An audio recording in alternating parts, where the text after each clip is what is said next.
It was the Trump tariff news that influenced the stock market, and those two things created uncertainty that influenced our buyers. I need you guys to go double check where your stats are right now. Step 1, all the views. Step 2, the feedback. Step 3, latest comp. Step 4 is your housing market video. Now, in the last 30 days, 45 days, we absolutely had a big shift in the marketplace. There was no statistical evidence of what that shift was or how it worked. So we now have statistical evidence that what we anecdotally were saying as real estate experts was, oh shoot, look what happened. Like the market has changed. Something has changed. So from March to April, please double check your April stats. And I want you to look at two things. Number one, was there more new homeowners who decided to put their home on the market in the month of April of 2025 versus April of 2024? Did more homeowners choose to put their home on the market? In most cases, the answer is yes. Number two, in the month of April, was there more or less properties that went under contract, i.e. buyers who chose to write an offer and buyer and seller accepted an offer in the month of April? Would you please double check? Did the number of under contracts, is it the same as 2025 to 24? Is it more or is it less?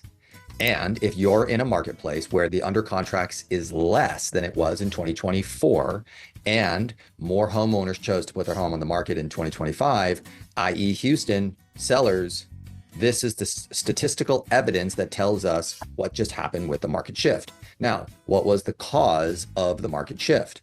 Very simple, very easy.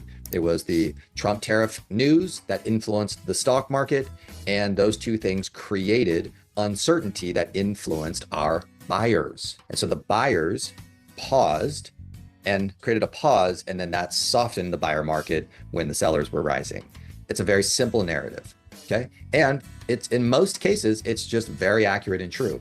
And this is not a political leaning of any direction. Then of course, for same thing, kind of like my Canadians in Florida or my buddy in John Jay out in Palm Desert, a bunch of Canadians put their home on the market because of, so we saw more sellers. So it's not hard to come to very simple, rational, no political leanings, just call it as it is. This is what happened. And then now let's move forward. You guys follow me? But a bunch of you didn't have the right story to tell with external evidence to your sellers as to why their home was sitting on the market besides price. Okay. Now, I did this funny little hand gesture thing that you guys need to do. And a bunch of my clients thought this was really funny. So here's some hand gesture maneuvers. Okay. So watch this. Mr. and Mrs. Seller, in the previous market cycle, we would have about 5 ready, willing, and able buyers per every 1 to 2 properties that was available for sale. And so they would pounce, and those sellers would get multiple offers and prices would rise. And that was in the previous market cycle. Today, we have 5 properties available for every 2 ready and willing, able buyers. And so what they're doing is they are usually buying the best priced, condition, and location property. And so when there's 2 buyers for every 5 properties, they get to have fun, kick back, there's no urgency, and they get to pick the best. So, Mr. and Mrs. Seller, if you want to be picked in this environment, what do you have to do?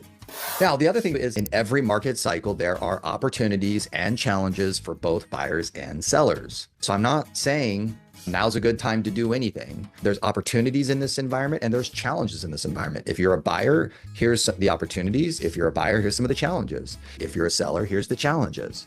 If you guys can be a little bit more thorough in calling both sides of the coin, as opposed to always just leaning in on the positive story and telling them to move forward now, you will get a better response. Here's the challenge of this environment. Here's the opportunity. And then they will have a better way of looking at it. Okay, get your seller reports, write a script, shoot a video, put it in a newsletter, send it out in a newsletter, publish a blog post, and then share that with your seller in your seller report. Hey guys, let's be real. If you're out there grinding every day, chasing dead leads and coming up empty, I totally get it. I've been there, working long hours, feeling stuck, and wondering why my pipeline's running dry. But listen, there's a better way. REDX changed the game for me. Instead of wasting hours guessing who to call, I'm getting fresh, accurate data on expireds, FSBOs, and pre-foreclosures, organized and ready to go. I'm talking names, numbers, emails, the whole package. What I love most? It's not just about getting more leads. It's about getting the right leads. These are motivated sellers who actually want to hear from you. It means fewer wasted calls and more real conversations. And the best part? You're not just building a bigger pipeline, you're building a better one that works smarter, not harder. You deserve to spend your time where it counts, building relationships and closing deals, not chasing ghosts. So if you're ready to stop chasing and start closing, click the link below and make REDX work for you. You've got this. I've got your back. Let's do this together.